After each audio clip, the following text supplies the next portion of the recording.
Muy buenos días para todos y para todas. Constituye un verdadero privilegio ser el moderador de este importante panel asociado a la transformación digital del país y a la modernización de la justicia. Tengo ese privilegio, les indico, les reitero, de coordinar entonces este escenario tan importante de presentación de innovaciones tecnológicas, en el cual están presentes 4 personas que se han destacado por su importante gestión en el escenario profesional, en el escenario de lo público y en el escenario humano. Me acompañan, en primer lugar, hago mención a la doctora Juanita López, nuestra viceministra de Promoción y la Justicia, abogada de la Universidad Javeriana, una persona que se desempeñó antes de ocupar tan importante destino como directora de Defensa Judicial de la Nación en la importante Agencia Nacional de Defensa Jurídica del Estado.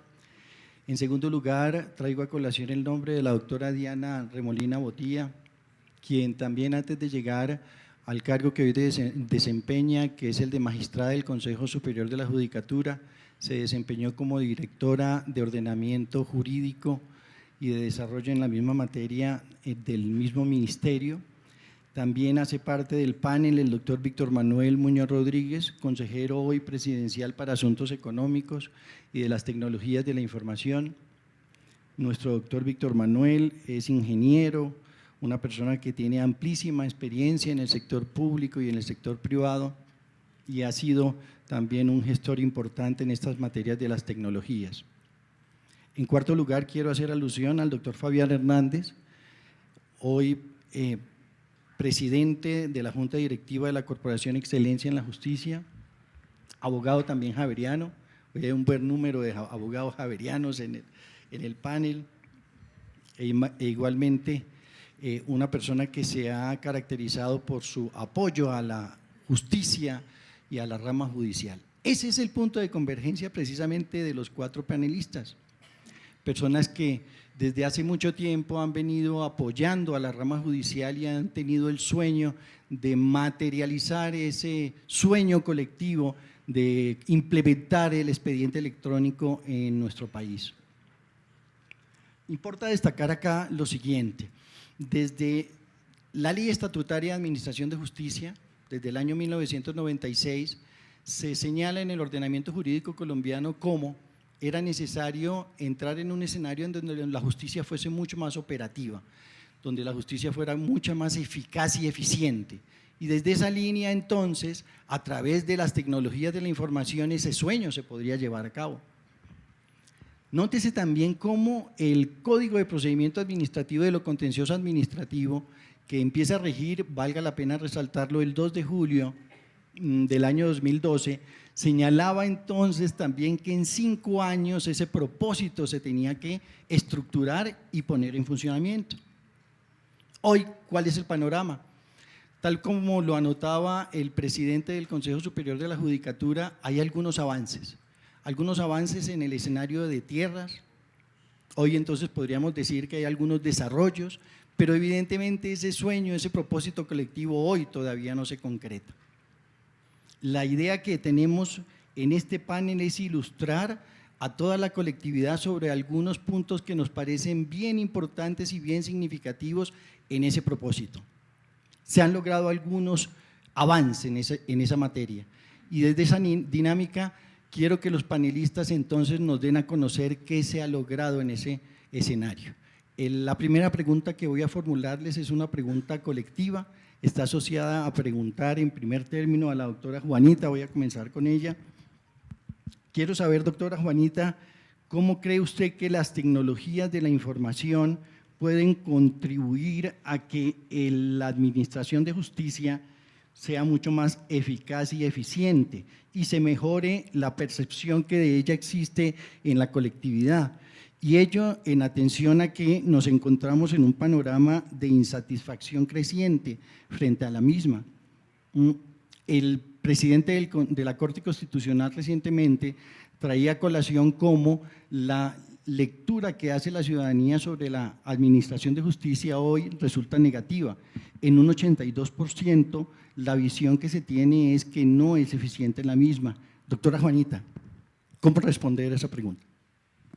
Gracias, querido magistrado. Un saludo a los demás panelistas, a la señora ministra, a quienes nos acompañan el día de hoy. Muchas gracias por acompañarnos en este foro que ha liderado la señora ministra Margarita para que entre todos construyamos lo que consideramos requiere la justicia. Y parte esencial casi que de lo que hace latir el corazón de lo que nosotros estamos haciendo es incidir en la transformación tecnológica de la justicia.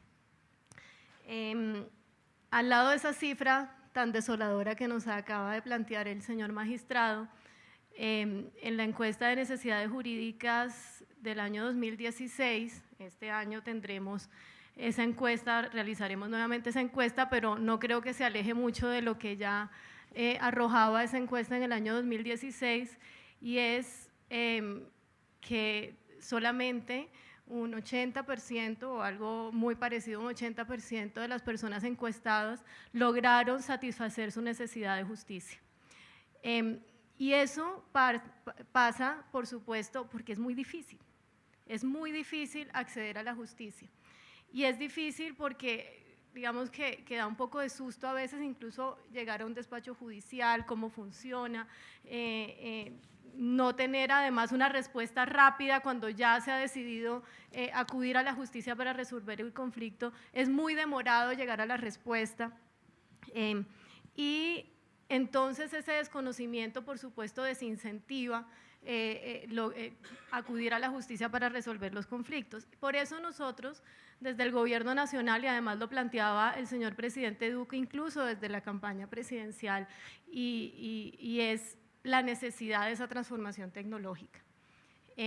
Y por esa razón, en el Gobierno Nacional decidimos priorizar la meta de transformar tecnológicamente la justicia. Está como meta transformacional, tanto en el Plan Nacional de Desarrollo como en el trabajo diario que hacemos desde el Ministerio de Justicia. Y en ese orden, sí consideramos que para realmente hablar de justicia para el ciudadano, tenemos que lograr incidir en mayor sencillez en el acceso a la justicia, en mayor agilidad para que se resuelva rápidamente. Y además esto también es una garantía de transparencia. En la medida en que tengamos un acceso a través de las tecnologías a la justicia, necesariamente va a haber mayor transparencia en la toma de las decisiones judiciales, y también, al lado de esto, esto nos va a ayudar a tener mayor seguridad jurídica.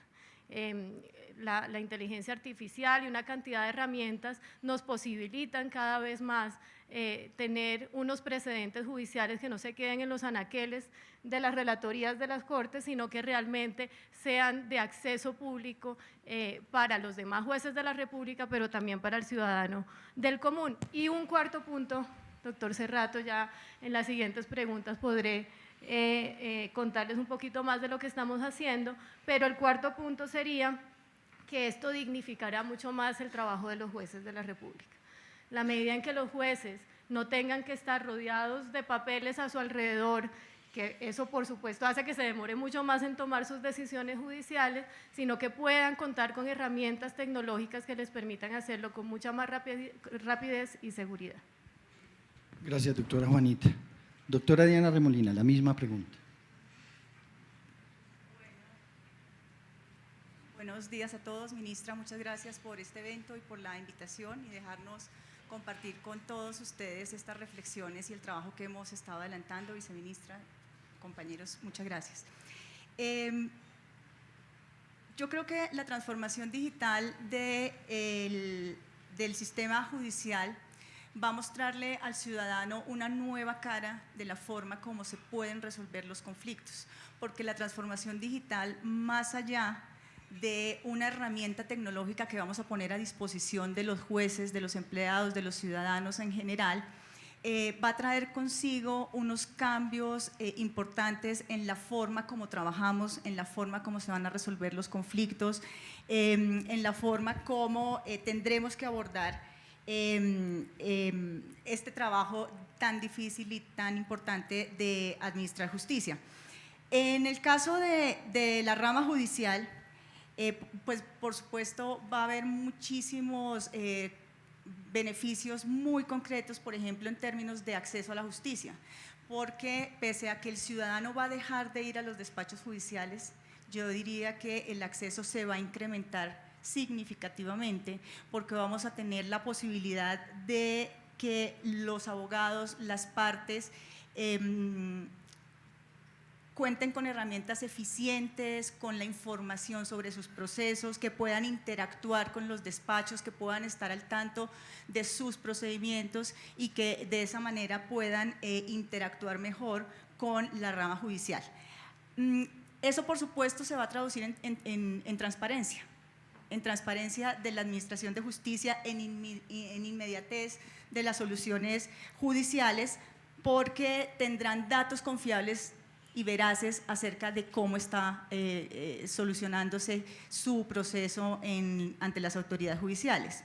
Y este tema de los datos cobra muchísima relevancia en este momento, porque tener datos confiables, útiles y veraces, por supuesto que es la base de esa inteligencia artificial de la que seguramente el consejero Víctor Muñoz nos va a hablar ahora. La inteligencia artificial va a necesitar de esa información que nos va a proveer la digitalización de la justicia. Ya estamos teniendo algunos logros, por ejemplo, en la Corte Constitucional estamos haciendo unos pequeños pinos de análisis de inteligencia artificial, pero siempre hace falta contar con muchísimos datos, tener la disposición y la información disponible. Pero este ejercicio además nos está dejando unas reflexiones muy interesantes acerca de la ética y la responsabilidad y la seguridad que vamos a tener que tener alrededor de estos datos. La pregunta, doctor Cerrato, de si creo que la digitalización va a contribuir a disminuir la congestión y la mora y en consecuencia a mejorar la imagen sobre la administración de justicia, la respuesta desde mi perspectiva definitivamente sí. Todas las actuaciones procesales pues se van a ver optimizadas, eso per se va a ser una mejora en la percepción de la justicia por parte de los ciudadanos, los autos de trámite, las actuaciones de impulso, todo esto poderlo hacer desde la comunidad del hogar, como pasaría manejando un sistema electrónico de estos, pues sin duda que va a coadyuvar en esto, pero creo que también es muy importante tener presente que ese impacto en los tiempos procesales y en el manejo procesal de los asuntos no se logra solamente con el expediente electrónico.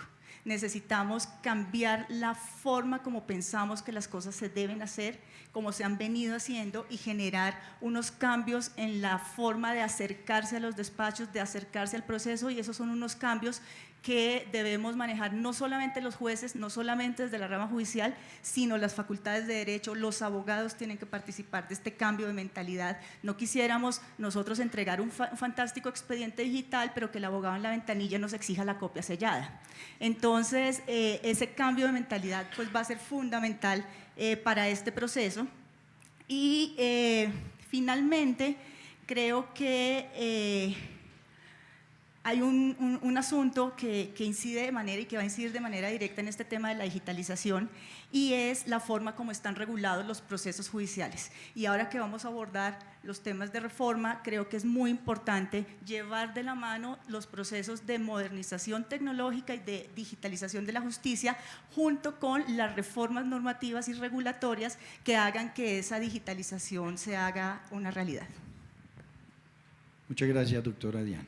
Seguramente entonces tendremos que apuntarle desde el Congreso de la República a crear una normatividad que acompañe todo este cambio y toda esta modernización.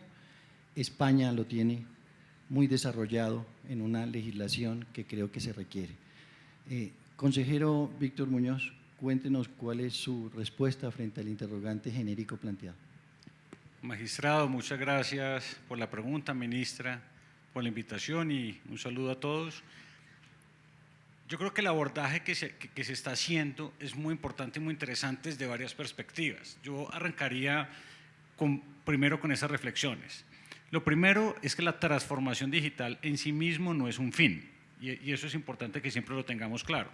La transformación digital es un medio que nos debe ayudar en todos los sectores, justicia, salud, educación, a ser más eficientes y a lograr tener mayor cercanía con los ciudadanos. Y esto es importante porque a veces las discusiones de transformación digital se terminan convirtiendo en qué hardware voy a comprar, en qué software voy a comprar, en cómo lo implementar, y eso termina siendo accesorio. Digamos que, como lo mencionaba la magistrada, estos son temas más profundos, esto va a implicar modificaciones seguramente y con el acompañamiento del Congreso, de procedimientos, de legislación y culturales. Aquí el tema del cambio cultural es muy importante, el abordaje que se va a hacer desde todos los sectores, de los que son actores principales hoy, que son los jueces y todos, digamos, los que administran justicia, es fundamental, porque si uno tiene el expediente judicial electrónico, tiene la interoperabilidad, tiene la firma digital, tiene inteligencia artificial, pero hay que imprimir el documento o hay que ir a firmar una copia, pues realmente lo que hicimos fue poner tecnología, pero no resolvimos absolutamente nada. Entonces, la primera reflexión es, la transformación digital no es un fin en sí mismo, es un medio para lograr ser mucho más eficientes. Lo segundo, el reto más grande no es un reto tecnológico, el reto más grande es un reto cultural, es un reto de cómo abordo esto desde diferentes perspectivas y lo hacemos más eficiente. Lo tercero sí, ya en temas de tecnología es claramente la transformación digital trae eficiencias en términos de facilidad para que el ciudadano pueda acceder a la justicia desde su móvil, desde su casa, evitar desplazamientos, esto genera descongestión, pero también genera transparencia cuando yo puedo hacer trazabilidad exactamente en cada punto en dónde van mis trámites, cuando uso tecnologías como blockchain, no los voy a aburrir con conceptos técnicos, pero cuando uso tecnologías como blockchain, que pueda ser inmutable la información, que yo sepa que el registro que quedó, nadie lo puede tocar, nadie lo puede modificar, voy a poder saber quién accede a la información, eso genera transparencia. Cuando se tiene el expediente electrónico que permita eliminar todo ese papel que existe hoy en muchos de los anaqueles, no significa que desaparezca, pues estará centralizado, pero se trabajarán sobre documentos digitales. Este camino ya lo han recorrido países como España, en Brasil también se han hecho cosas, en Estados Unidos también, y es cómo hacer más eficiente y que el juez se dedique a los temas en donde está agregando valor y no a los temas donde muchas veces gasta su tiempo en trámites administrativos o en trámites, en tramitología. Digamos que eso es un poco la premisa. Y el cuarto punto es, nosotros no podemos resistirnos a la cuarta revolución industrial, porque con nosotros o sin nosotros va a llegar. Entonces, esto que se está viviendo en el sector justicia, se vive en educación, se vive en salud, se vive en transporte. Ustedes saben pues que ahí tenemos una discusión sobre la regulación de plataformas de transporte y esto sucede en todos los sectores. Entonces, en la medida en que nosotros avancemos en esta discusión, en la medida en que avancemos en la implementación, vamos a poder hacer esto mucho más fácil y mucho más eficiente para el ciudadano, que al final del día pues es la razón de ser de todos nosotros. Entonces, yo diría que esos son los diferentes puntos. Obviamente ya hay temas de si yo utilizo datos abiertos y si utilizo inteligencia artificial para que me ayude a mí inclusive a hacer preelaboración de fallos, que yo pueda hacer analítica de todos los fallos que se han hecho por juez, por sección, por región, por casos, y eso va a ir enriqueciendo y va a generar mucha información de análisis que va a ser muy importante para la construcción de política pública hacia el futuro y pues obviamente de administración de justicia. Pero digamos que eso termina siendo accesorio después de todo el resto de la transformación. Muy bien. El expediente electrónico en sí mismo no es un fin, pero sobre todo me interesa resaltar cómo es un medio, pero asociado también a un cambio de mentalidad de todos y cada uno de nosotros, los administradores de justicia. Tenemos que entender que la cultura del cero papel tiene que entronizarse en la rama judicial. Y aun cuando no tengamos el expediente electrónico del todo desarrollado, podemos ir avanzando. Solo un comentario, sección primera, dispuso que toda la documentación, proyectos, va por medio electrónico, cero papel, el magistrado lee el proyecto desde la perspectiva del computador. Pregunto ahora al doctor Fabián, su visión respecto del mismo asunto.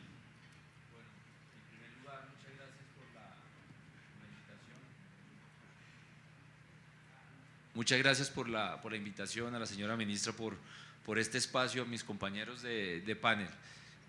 Varios comentarios desde, no solamente como abogado obviamente, sino que por estar al frente de una compañía que está en el centro de la digitalización como es Telefónica Movistar, que digamos todas las compañías que nos dedicamos a conectar a las personas, a desarrollar estas tecnologías que hacen parte de la cuarta revolución, pues obviamente vemos todos los procesos de transformación de las industrias. Y yo creo que voy a sumar muy rápido porque todos ya lo han dicho, pero voy a sumar solamente dos elementos. El primero, sobre el cual quiero llamar la atención, es el momento en el que estamos. Y hay que ser muy conscientes de eso. Nunca había existido en el país, en el entorno global que tenemos, una oportunidad como la que tenemos ahora. No ha existido que nosotros tengamos un presidente que cree en la digitalización, que tiene en su equipo de trabajo personas idóneas para pensar este tema, como es Víctor, que saben cómo están, y un sector de justicia comprometido con la transformación digital. Eso es una oportunidad. Si nosotros dejamos pasar esta oportunidad, como lo dijo Víctor, que ahí me separo un poquito, es que va a llegar, ya la cuarta revolución ya llegó, ya está pasando, y si no aceleramos nos va a dejar. Las industrias que no se están transformando se están quedando atrás, los negocios que no se están digitalizando se están cerrando. Si la justicia no se digitaliza, pues vamos a tener cuellos de botella que después, con los impactos que tienen, un proceso fundamental para la libertad, para los derechos humanos, para lo que tiene comprometido en la esencia del funcionamiento de un Estado, pues vamos a tener un riesgo para el Estado grandísimo. Si no aprovechamos este momento, en que política pública, decisión del Ejecutivo y una rama comprometida para la digitalización, sinceramente creo que vamos a perder una oportunidad histórica para avanzar. ¿Y qué beneficios trae esa digitalización? Son varios en este momento de transición a la supuesta justicia digital, son varios. El primero es de velocidad. Yo creo que las cosas se resuelvan más rápido, eso de verdad genera un impacto positivo. Hay muchos elementos que permiten identificar cómo podemos mejorar para ciertas causas, y estos procesos usan este tipo de tecnologías, cómo es mucho más rápido la resolución de los problemas. Otro elemento muy importante es la seguridad. Yo creo que un elemento fundamental para que funcione la digitalización, como lo mencionaba Víctor, es un tema de cultura, pero la confianza. El ecosistema digital requiere confianza, y para que exista confianza tiene que haber seguridad. Y hoy por hoy contamos con tecnologías que permiten brindar esa seguridad. El ejemplo del uso de blockchain puede determinar cómo se están los documentos, dónde está, hacer el seguimiento, identificar las personas que tienen acceso, saber si en realidad el abogado que está mirando ese proceso es el abogado, es parte, es el representante, no es el representante, o quién puede intervenir en ese proceso. Otro elemento fundamental que yo quiero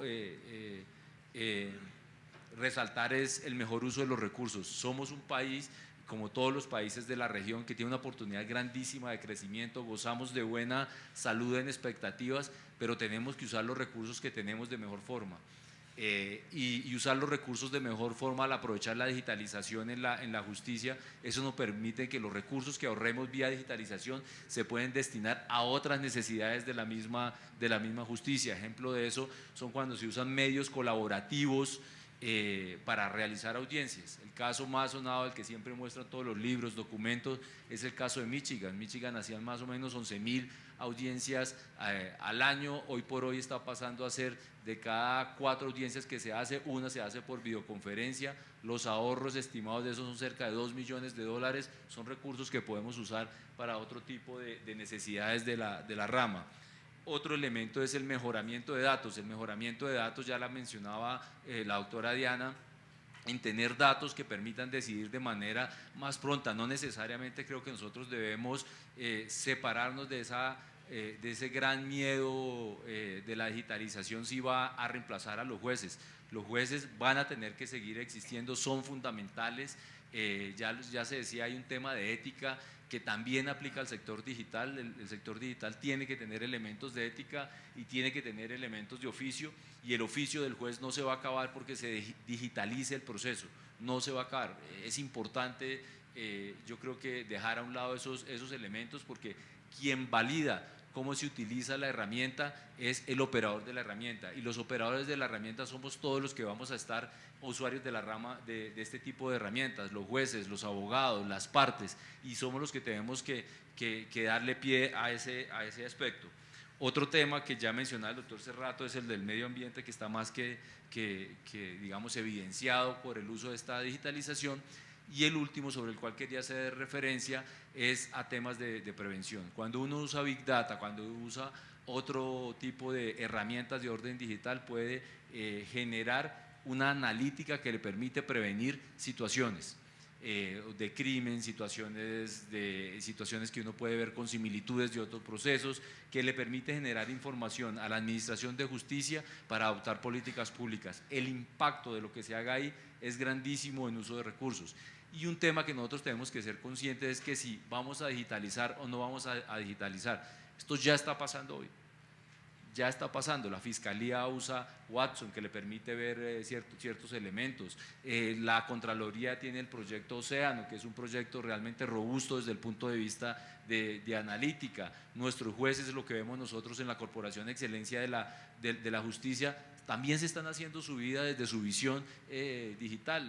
Un caso es el Tribunal de Santa Marta, usan las redes sociales para mucha información, es un caso típico como lo está haciendo lo que mencionaba el doctor Cerrato, jueces de Casanare, que uno ve muchas veces que por qué están haciendo las cosas allá, es que para una persona ir a un juzgado en un municipio de estos, lo mejor es mandar las cosas por WhatsApp, y lo están haciendo, se están digitalizando. Esto es algo que ya no podemos pasar. Entonces hay que acompañar esas iniciativas, y creo que los beneficios, como lo mencionaba, son más que contundentes. Muchas gracias, doctor Fabián. El presidente de la República, el señor presidente, puso de presente entonces cómo hoy se va a buscar apoyo de la banca multilateral para efectos de desarrollar tecnológicamente a la rama y materializar el expediente electrónico. Eso demuestra cómo la rama ejecutiva viene apoyando esta iniciativa. La señora ministra de Justicia, la señora viceministra han sido gestoras determinantes de que esos procesos se consoliden.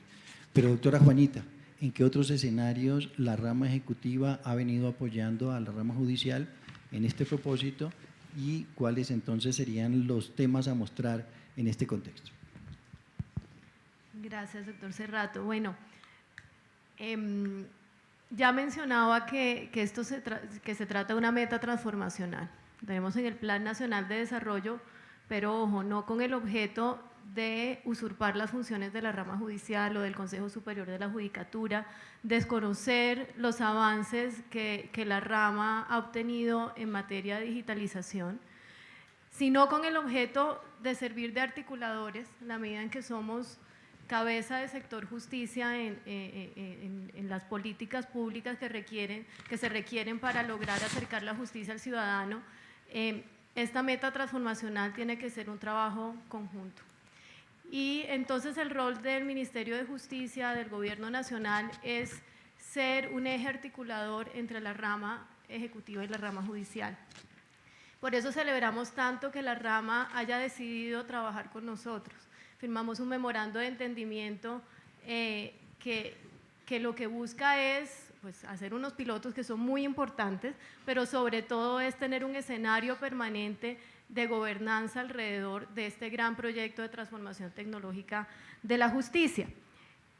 Y así las cosas también, el Gobierno Nacional, el presidente Iván Duque, lidera desde ya hace varios meses la consecución de recursos a través del BID. Y eso es muy importante porque la rama judicial ha hecho grandes esfuerzos, pero los recursos son limitados.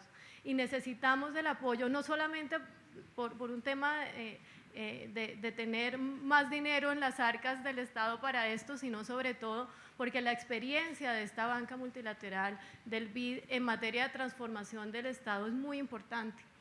Y por eso visitamos algunos miembros de las altas cortes del Consejo Superior de la Judicatura, del Ministerio de Justicia, con la ayuda de la Cooperación Española y del BID, la experiencia española, que nos muestra algo que para mí es fundamental decir hoy, y lo decía además el consejero Víctor hace un momento, y es que más allá de un sistema, del hardware, el software, lo que necesitamos es un fortalecimiento institucional muy importante para que esta transformación sea sostenible.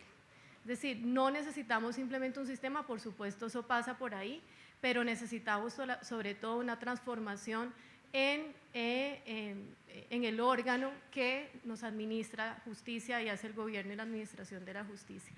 Y eso, digamos, tiene que ir de la mano con unos recursos que estamos consiguiendo, y ese rol del gobierno nacional es muy importante, pero sobre todo el trabajo decidido de manera conjunta con la rama judicial es lo que nos va a permitir que esta vez no sea el número 55 de intentos fallidos de transformación tecnológica de la justicia.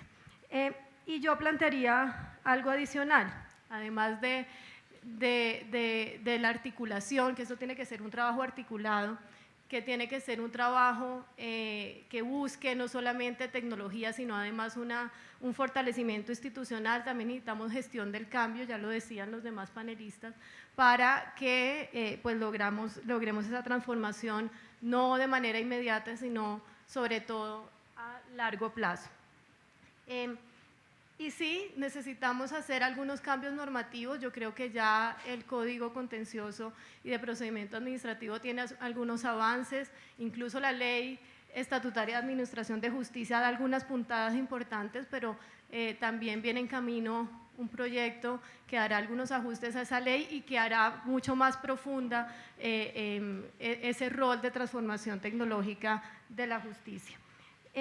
Pero algunos ya lo mencionaban esta mañana, también la señora ministra, la justicia no solamente se ejerce a través de la rama judicial, y el Ministerio de Justicia tiene también un rol muy importante desde hacedor de política pública, de articulador y de cabeza del sector, de coordinar a esas entidades del Ejecutivo que tienen funciones jurisdiccionales. Y por eso en el Plan Nacional de Desarrollo establecimos también unas metas muy importantes de coordinación con esas entidades, que pasa transversalmente por el expediente digital de esas entidades, y ahí estamos trabajando de la mano con el consejero Víctor, con la ministra Silvia Constadín de las TIC, para que esos actores que también son muy importantes en materia de acceso a la justicia, sobre todo en los territorios, tengan herramientas tecnológicas que les permitan hacerlo de manera rápida y sencilla. Gracias, doctora Juanita.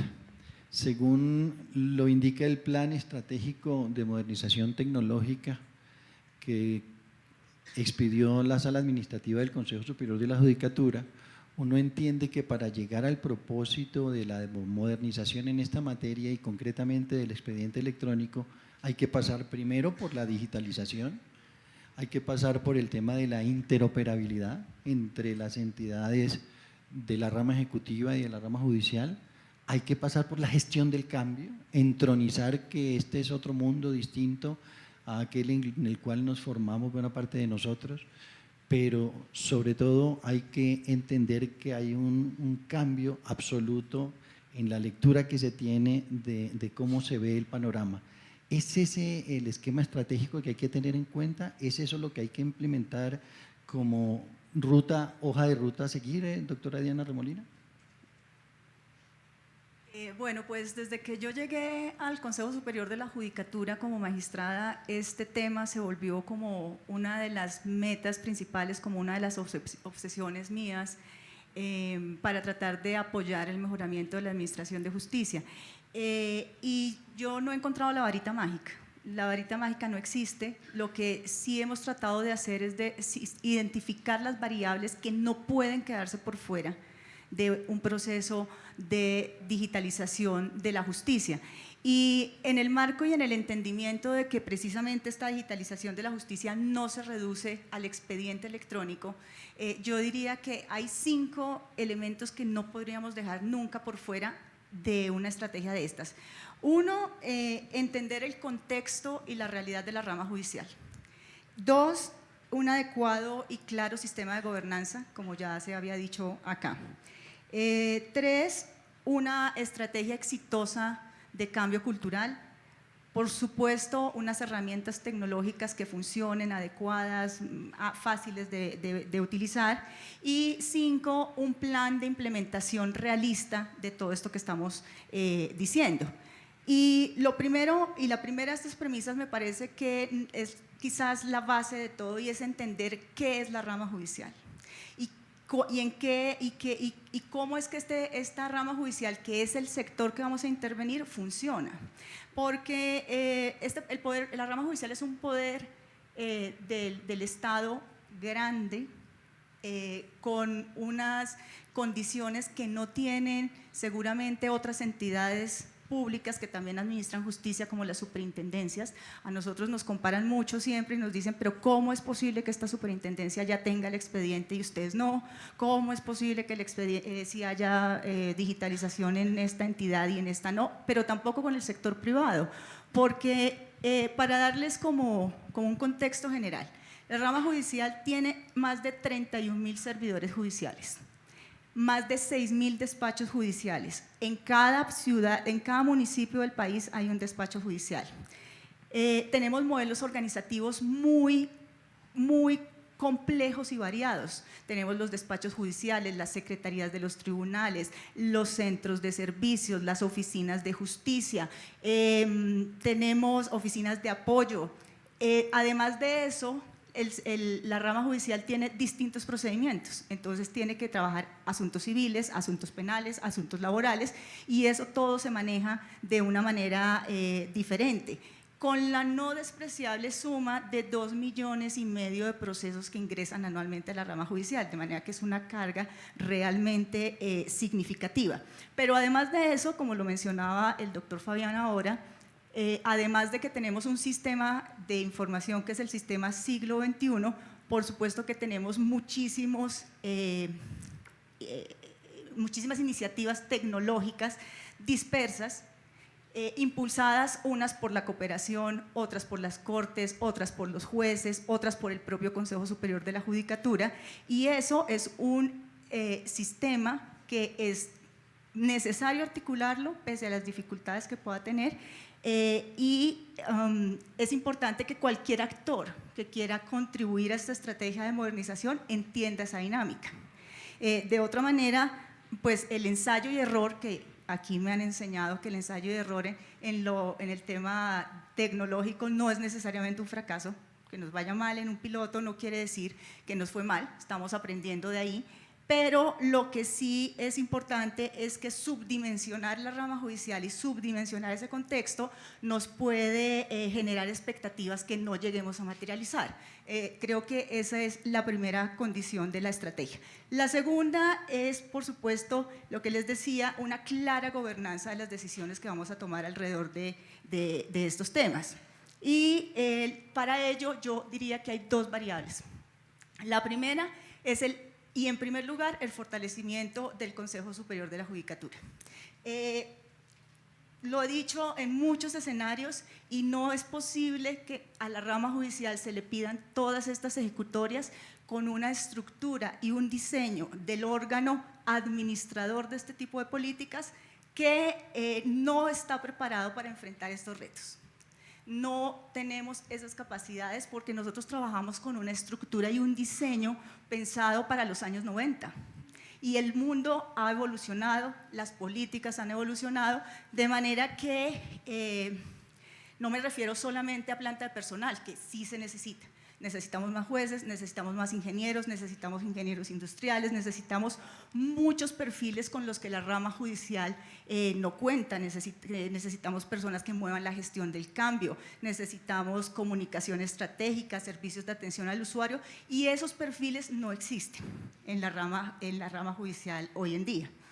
Y en segundo lugar, por supuesto, la contrapartida de este fortalecimiento del órgano de gobierno pues es la responsabilidad que el Consejo Superior de la Judicatura tiene de alcanzar la cohesión institucional que debemos tener alrededor de estos procesos. Y no solo la cohesión, sino las capacidades reales de liderar este proceso.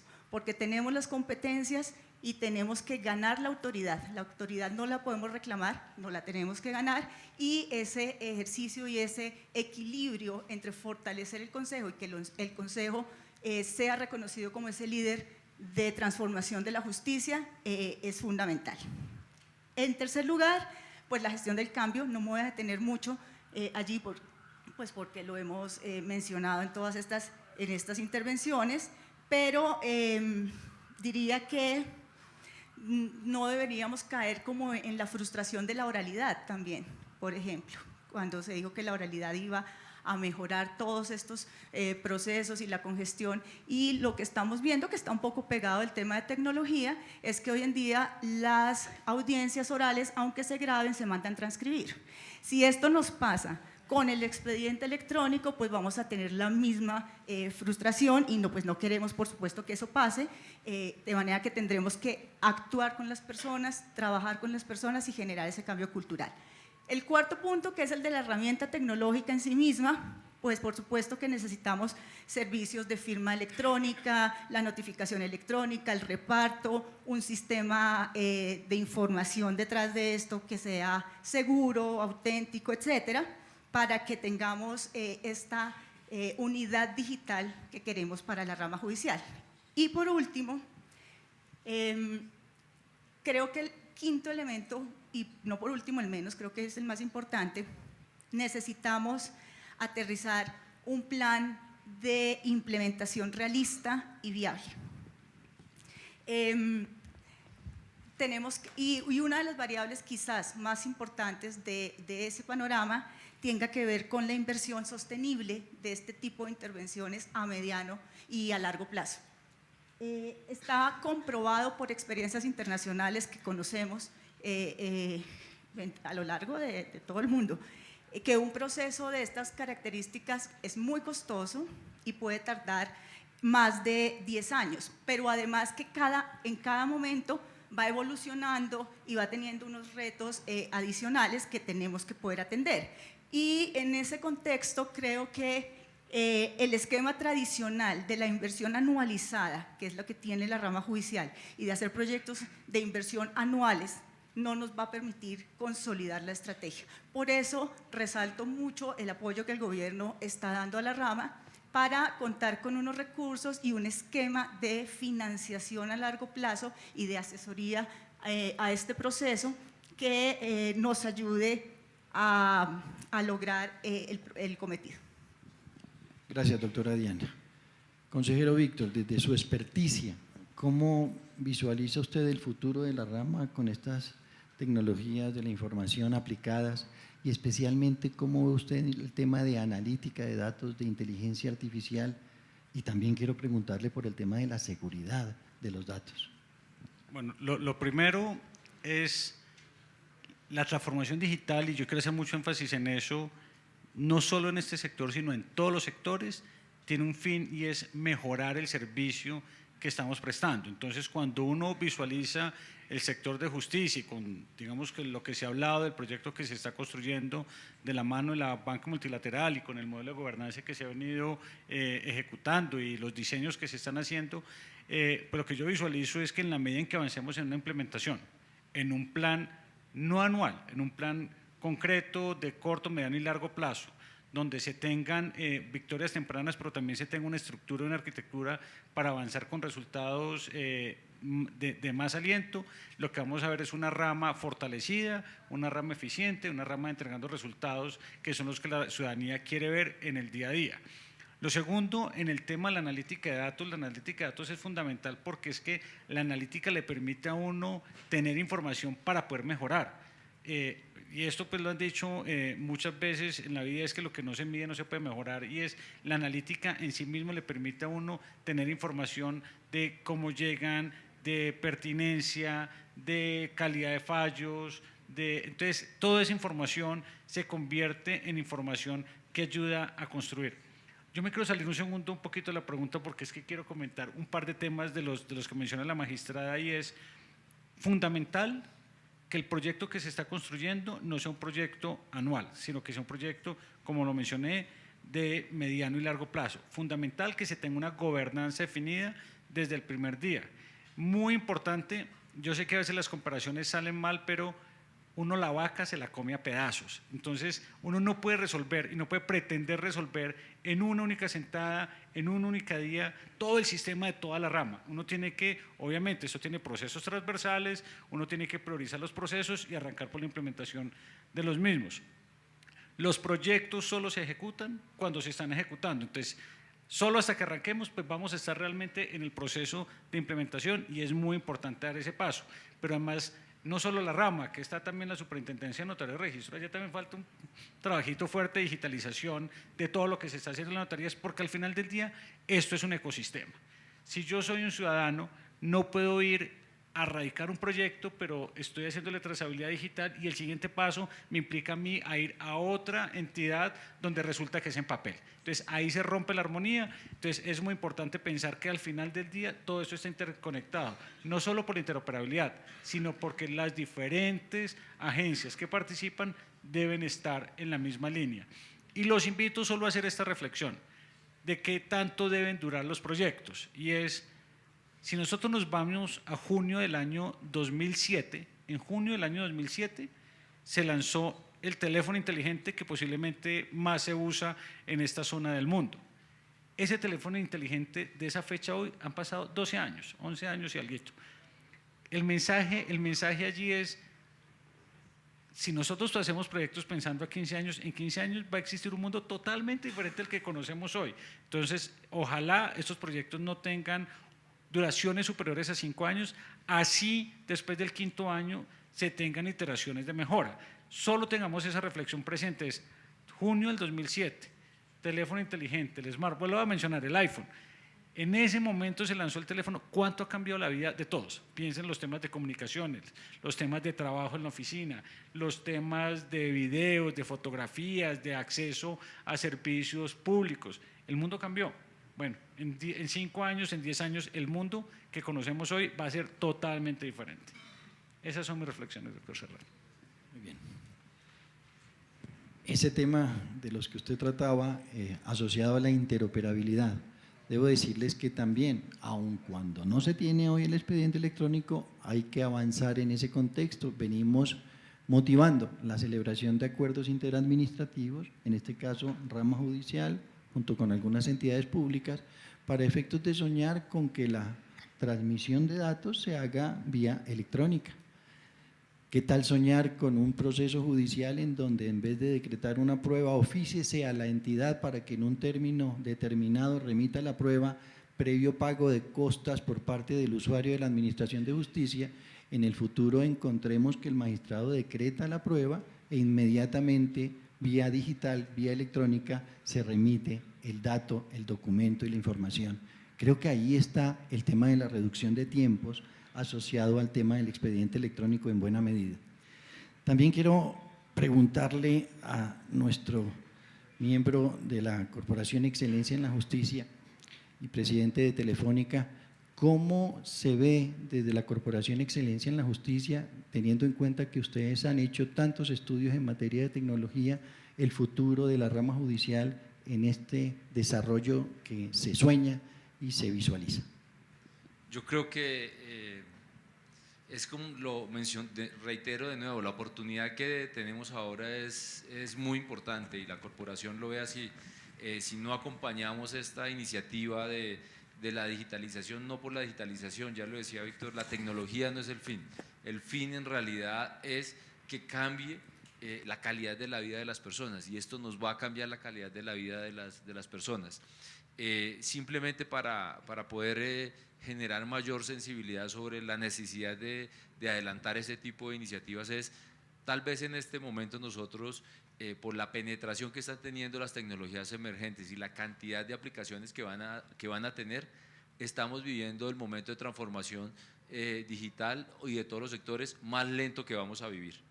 Lo que va a venir es mucho más rápido, y si no aprovechamos ahora de verdad, ya después empatar va a ser muy complejo poder tener una adopción de todas estas tecnologías y porque todo lo que hagamos va a estar totalmente inoperante, inoperable, desactualizado en muy poco tiempo. Entonces es necesario empezar a dar los pasos, escoger las prioridades y, como decía Víctor, poco a poco ir nosotros adoptando los cambios que se tienen que hacer. La corporación cree que esta es una herramienta fundamental para cumplir con los fines de la justicia, para que sea más pronta, oportuna, eficaz, y esto nos va a permitir mayor transparencia, mayor accesibilidad a la justicia, y eso es fundamental. Bueno, muchas gracias, doctor Fabián. Me dicen que el tiempo se nos ha agotado. Habría querido tomarme una licencia de hacer una pregunta breve a cada uno de los expositores, pero por lo pronto quiero señalar lo siguiente. Si este propósito se consolida, el beneficiario no será el magistrado, que dinamizará el proceso, que estará muy cómodo desde su escritorio, generando comunicación al instante con todos los sujetos procesales. El gran beneficiario es el usuario de la Administración de Justicia. De allí que el nombre de este foro, muy bien construido por la señora ministra, es que a través de estas tecnologías logramos una justicia efectiva y eficiente para el ciudadano. Hacia allá tenemos que apuntarle y cualquier esfuerzo resulta significativo. Muchas gracias a todos ustedes por su presencia.